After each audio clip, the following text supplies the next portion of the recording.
En primer lugar, agradecer la generosidad de Alejandro de permitir compartir esta presentación, es verdaderamente un honor.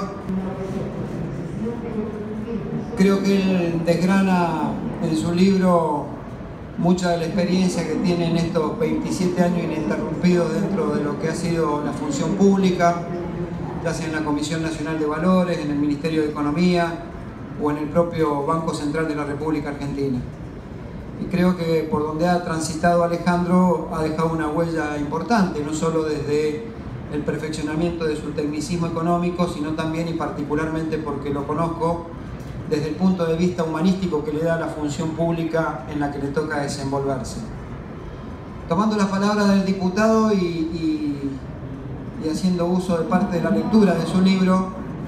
creo que está muy bien descrito el personaje de la mitología griega que se le obligaba a subir la piedra hasta lo alto de la montaña y la piedra caía y nuevamente tenía que subirla. Y él grafica en esa imagen precisamente lo que le pasa a este país. Es como que hemos vivido en distintos países en un mismo país a partir de distintos gobiernos que impulsaron políticas absolutamente distintas y que han tenido una connotación trágica para la vida social argentina. Patrio-dólar es casi como la grieta, ¿no? Vieron que siempre nos hablan de la grieta en la Argentina, que hay una grieta y que pareciera que los que venían a cerrar la grieta la ensanchan cada vez más. Y yo siempre digo que está bien que haya una grieta, desde hace 200 años que la hay, y es entre los que nos oprimen y los que no nos dejamos oprimir. Y cuando plantea el debate patrio-dólar, está planteando principalmente eso Alejandro en su libro. Políticas económicas que atentan contra el bien común, que sirven solamente para generar una mayor tasa de rentabilidad de las empresas, que sirven para que los ricos sean cada vez más ricos y los poderosos cada vez más poderosos, y del otro lado el resto del pueblo argentino. Como dijo el diputado, patrio-dólar, si se trata del dólar, el que paga es la patria, y si la patria es el otro, la pagamos todos. Entonces, me parece que viene a poner un halo de luz interesante en un momento en que los debates se cierran, en que los medios hegemónicos muestran un blindaje fenomenal sobre las políticas de gobierno para no afectar un programa de gobierno que lo tiene como principales benefactores, y que aparezcan expresiones en los medios como la de Gustavo o las expresiones de C5N y otras tantas radios que les quitan publicidad, que les quitan auspiciantes, para que vayan cayéndose la forma que tenemos de expresarlo, lo que pensamos distinto, que aparezcan expresiones como el libro de Alejandro, nos hace muy bien a los argentinos. Recién cuando entraba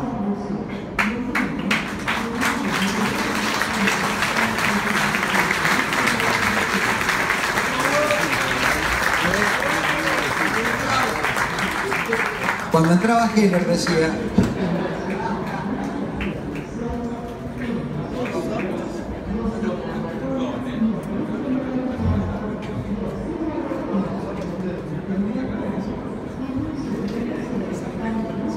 pensábamos que estaba precalentando para el clásico mañana, por eso no venía. Decía que cuando entraba recién en la feria y veía la cantidad impresionante de compatriotas que hay paseando por aquí, el gobierno debe estar muy preocupado. Mucha gente comprando libros es peligrosísimo para este gobierno, así que bienvenido sea esta expresión de este título, ¿no? Yo creo que, siguiendo en línea con lo que decía el diputado nacional recién, nos puede ayudar a esclarecer una política económica esta expresión literaria de Alejandro, en donde claramente hay un gobierno que vino a mejorar la tasa de la rentabilidad de las empresas. Vino, mejor dicho, a recuperar para el sector empresario la tasa de rentabilidad que 12 años de negociación interrumpida y paritaria, que es ni más ni menos que discutir la distribución del ingreso, fue la que le arrebotó una porción del pueblo al sector empresario en la Argentina. Las políticas están impulsadas en ese sentido, claramente, cuando hablan que el levantamiento del cepo cambiario no iba a tener consecuencias o que no iba a haber, o que la devaluación no iba a tener consecuencias. Le mintieron descaradamente a la sociedad. Todos saben que esto tiene un impacto fenomenal en el poder adquisitivo del salario y en el poder adquisitivo del salario del que menos tiene. Cuando vemos que en el último balance cambiario que acaba de publicar el Banco Central, prácticamente está en un mismo pie de igualdad los dólares que se utilizaron para comprar productos que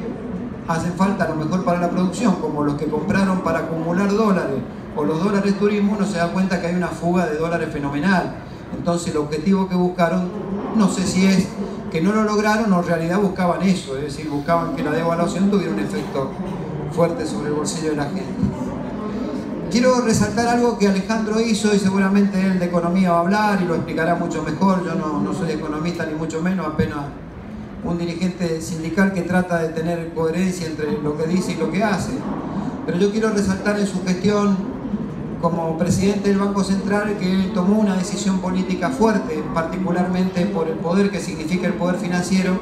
que fue abrir los archivos del Banco Central y desclasificar esos archivos para que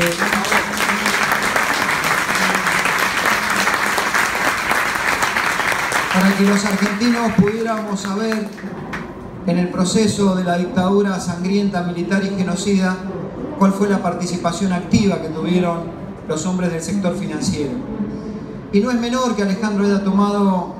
esa iniciativa, porque si uno mira la composición política de la Argentina hoy en estos sectores de poder, la triada a la que enfrentó Alejandro es sumamente poderosa. Por un lado el poder financiero, que impone políticas, pone y saca ministros de Economía de los países y a veces se lleva puestos gobiernos constitucionales porque más allá de los errores de la alianza en el gobierno, el golpe de Estado fue financiero en la Argentina y tuvo mucho que ver el establishment en la Argentina. El segundo vértice que tiene, o el segundo puntal que tiene esa triada, precisamente es el poder mediático que encubre las operaciones financieras, que encubre a los autores precisamente de ese tipo de políticas que atentan contra el bien común de la sociedad, precisamente porque son los grandes aportantes de pautas publicitarias en los grandes medios y porque hacen negocios precisamente con los grandes medios.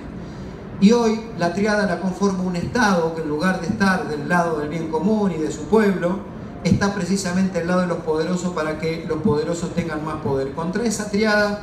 se enfrentó Alejandro. Claro que cuando asumió el nuevo gobierno, dentro de los compañeros que despidieron en el Banco Central y que este sindicato los defendió con una acampe de 65 días hasta que lograron que los reincorporaran, a lo primero que le apuntaron fue esa oficina de derechos humanos que estaba encargada de esa descodificación, que son compañeros laburantes del Banco Central. Y todo ese cúmulo de información que los trabajadores del Banco Central, por ahí lo veo a Eduardo, a Celeste, otros compañeros más que participaban de ese trabajo, aspiraron a que quedara inconcluso, que no pudiéramos saber los argentinos, porque estaba pensada inclusive una publicación que iba a hacer Alejandro con los datos que se hubieran recabado. Pues bien, si el gobierno eso fue lo que quiso, yo tengo una mala noticia para el gobierno, una buena para vos, Alejandro, y es que la Asociación Bancaria va a subsidiar económicamente la publicación del libro de los compañeros del Banco Central y que pueda terminar lo que iniciaste en el banco con la información que los compañeros han podido recolectar y que han guardado celosamente. Simplemente, y termino diciendo que sobre el final del libro y cuando él empieza a aportar sus conclusiones, de lo técnico hablará él, vuelvo a decirlo, porque seguramente vos más que autorizada. Veo en él todavía un dejo de esperanza. Me voy a permitir discrepar con algo con vos cuando decís que el pueblo hoy no toleraría un despojo como el de los 90, como que está más alertado de que esto puede pasar. El pueblo no va a tolerar un despojo de los 90 en la medida que los dirigentes hagamos lo que tenemos que hacer. En la medida en que los dirigentes sigan mirando para otro lado y votándole a este gobierno, aún siendo de la oposición, los proyectos que necesita este gobierno para consolidar políticas antiobreras y antipopulares, seguramente no va a pasar lo de los 90.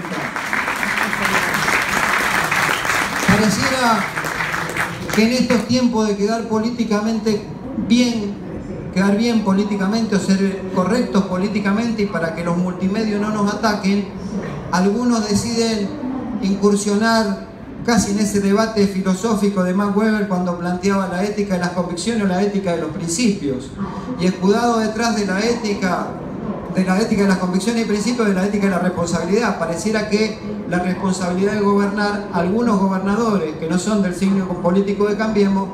les obliga, pareciera, comillas, a votarles leyes que después se vuelven en contra de su propio pueblo a cambio de un par de obras, de un cuneta, asfalto y alguna otra cosita que le tienen desde el gobierno nacional. Yo termino diciendo que en lo que sí comparto con vos es la necesidad de ampliar ese espacio de los sectores populares, independientemente del origen partidario que tengamos muchos de los del campo popular, para poder establecer una nueva mayoría en la Argentina que le discuta no solo el proceso electoral y el gobierno a Cambiemos, sino que le discuta la posibilidad de conformar un gobierno que concluya la reforma que empezó el gobierno de Néstor y Cristina aquí en Argentina. Concluyo recordando una definición muy buena de un líder de mi partido, de Leandro Alem, y viene a tono tanto para mis correligionarios que acompañan a Cambiemos como a los peronistas que acompañan al gobierno con su voto en el Congreso, disfrazados de opositores, pero después acompañando las políticas del gobierno,